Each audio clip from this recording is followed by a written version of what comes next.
America the beautiful. Na, na, na, na. What? I was going to sing Oh Canada. What happened? I think I switched tracks. Yeah. What's happening to Canada? This is just strange. And the sad thing is he's testing the waters. He's doing many things. He's distracting from the fact that his conviction's coming down tomorrow, even though he's not going to be sent anywhere. He got off, folks, really. In reality, he got off. But the convictions are still going to be on the books of what this president did. And so this will distract from it, invading Greenland, Canada. The other thing is I think he's licking his chops about the whole Canada thing. And I know it's appealing to some Canadians. And I'll tell you, you're going to be surprised at this. But who is going to appeal to and who might jump on board at this are those who are money conscious. The wealthy? No, the unions. Really? Yeah. I was talking to a fellow last night, totally for it. Totally for it? Yep. They negotiated all their contracts in American dollars and got paid in Canadian. What union are we talking about? I don't know. There was 3 different unions this person belongs to. And I was thinking, yeah, the union leaders will like it because it'll be more money in their pockets. It'll be American dollars, so they can be on their yachts when they're asking everybody to strike. The workers are going to like it because it'll put more money in their pocket. What they're not looking at, what they're not thinking of is this. If the United States assimilates or takes over or annexes Canada, or we voluntarily go, my warning to my Canadian brothers and sisters are this: it'll be at least 100 years and you'll be a second-class citizen. The Americans, the born Americans, won't take too kindly to Canada. They'll take very kindly to the land and all the resources, but you'll be treated as a hillbilly of some kind. Maybe we'll be illegal aliens. You'll just not be treated well. Of course, they'll take your youth and they'll put them into war, which means the American fighting machine will be lessened because you're going to have people that really don't have a heart for the country for 100 years. Eventually they'll come around. Americans are not going to let Canadians, 41 million of us, have free health care. So that ends. Either all of America has it or no one has it. So now you're going to pay for your health care. So your children and wives and husbands and different people are just going to die like they do in the States. Americans are not going to want to travel into Canada without their guns. So you're going to need to change the gun rules. And since you're now America, you're going to have that. Toronto, you're going to go from the 41 guns, incidents a year to Chicago's 900 to 1,000 a year of gun deaths and various things like that. So as long as you know that for your little extra money in your pocket, this is the price you're going to be paying. And since I am not an optimist on mankind, yeah, I think you would sell out your entire nation so that you could buy that loaf of bread at a cheaper price. Okay, that's a pretty. I'm not an optimist. No, you are not. So let me try to pull us back into the middle. Me pulling us back into a middle of a conversation.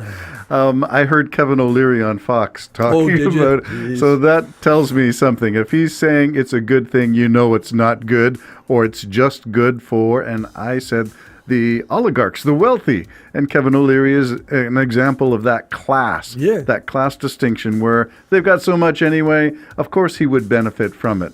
He would benefit from the trade relations. So, yeah, why not? Free trade? Absolutely. It's not a matter of a nation. It's a matter of lining your pockets. That's exactly right. So throw Kevin O'Leary out in the boat that he crashed in Muskoka, and we know how that all turned out. So Kevin O'Leary, not sure about Sheila.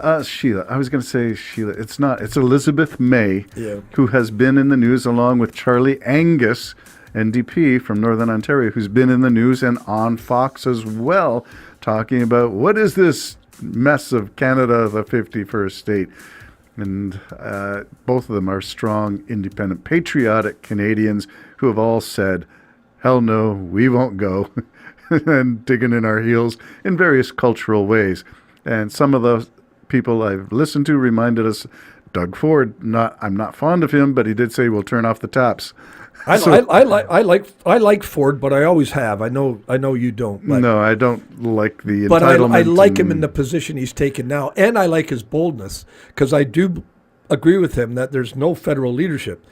I think Trudeau bailed on the situation. I think Trump's pressure is part of his reason. We'll differ on that one. I'm just wondering. I don't know for sure, but I'm wondering if Trump's dislike of him. Remember, he went down and kissed the ring.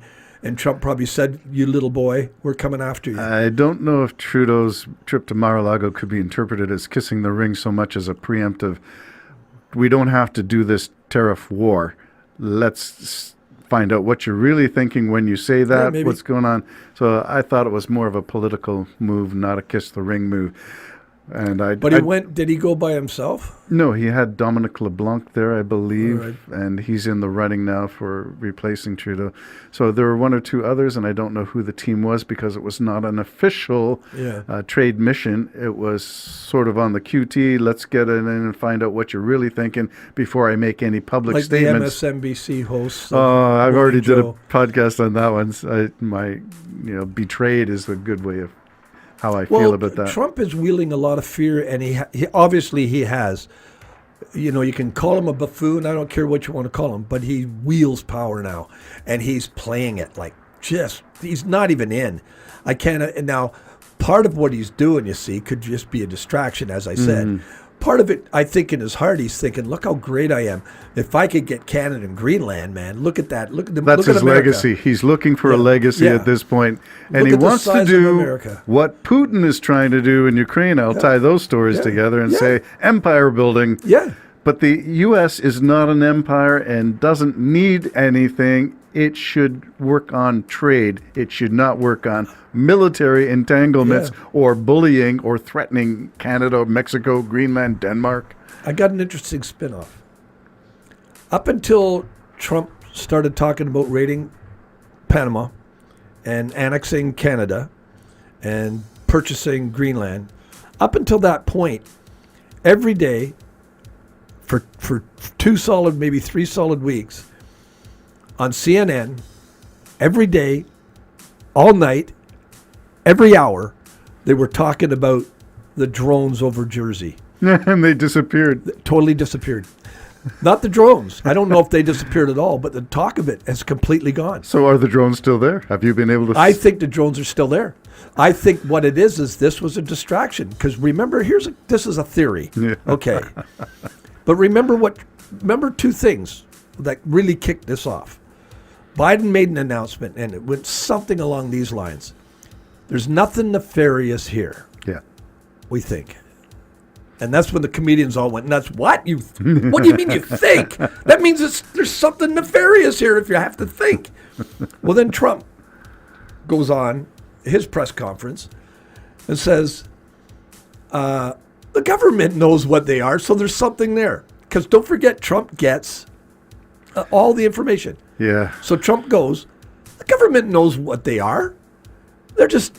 The military knows what they are. Okay, so now the government and the military know what they are, and none of them are doing anything about it.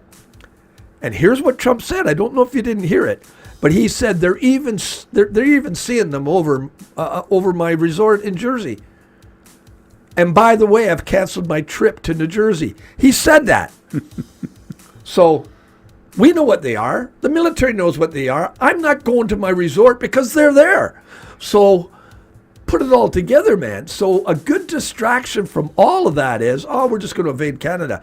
Bang, we're like little kids. Ooh, or what do they say about the dog? Squirrel. ADHD. My friend's always saying that about me, squirrel, because I'm off on different tangents. Yeah.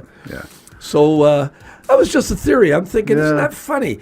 And it started coming back again, and it came back up again about evading Canada. I will use these words for you in that situation.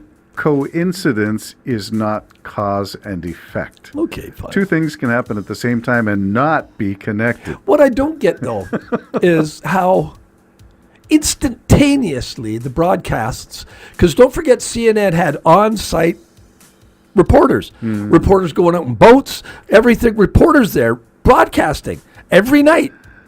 And then nothing. It's completely nothing. The news is not news anymore. It's entertainment. Yeah. As long as they can keep entertaining people, people will tune in. If it's just Walter Cronkite, people don't like that. I know, it's too bad. Yes, it is. It's a bygone thing. The generation coming up will not know what news being reported sounds like or looks like. They will have entertainment passed off as news. Yeah. And the same as the political coverage of Trump. It became entertainment. So as long as we can keep the ratings going, cover the story from all kinds of positions, all kinds of angles and points of view, it's entertainment. And as long as we get viewers, that's entertaining. Well, they're even saying what he's doing now about all this rhetoric is just because he hasn't got a clue what to do. Well, that is closer to the buffoonery that we grew accustomed to in Trump 1.0. We have 4 years of track record of him making stuff up. Yeah. But people don't think of that. And I did a podcast on, remember, I'm going to build a wall. It's going to be a great big wall, and Mexico's going to pay for it. And if you Google that and you just ask Google, AI, whatever their voice is, that how much wall did Trump build? The answer is 83 miles of wall. So to all my friends who think Trump did what he said, built the wall, stopped the immigration at the border, check with your Google AI to say what exactly is going on. Don't believe what you hear. Don't believe the Jim and Terry Show. Check it out for yourself. And by that, I don't mean watch a YouTube video or your Facebook news feeds. I mean, get some serious print material, go to the library, talk to people who you know are reliable sources, and find out stuff. Don't believe it unless you see it, unless you hear it. And Zuckerman kissed the ring. Next podcast, Zuckerman kissed the ring. Not just Zuckerman. Musk has kissed the ring, or is Musk the puppet master? Maybe he's the puppet master. There's a SpaceX launch coming up. Yeah. It won't be this weekend. I hear it's going to be next week. Oh, good. I hope I can get here for that. We'll see when it is. Stay tuned. Jim and Terry Show, still talking about stuff. Canada, the 51st state? Hell no, we won't go. Oh, Canada. We care for you. Did you watch Canadian Bacon? It's trending now. Is it? Yes, I wonder why. Oh, where's John Candy when you need him? Bye-bye for now. Bye-bye.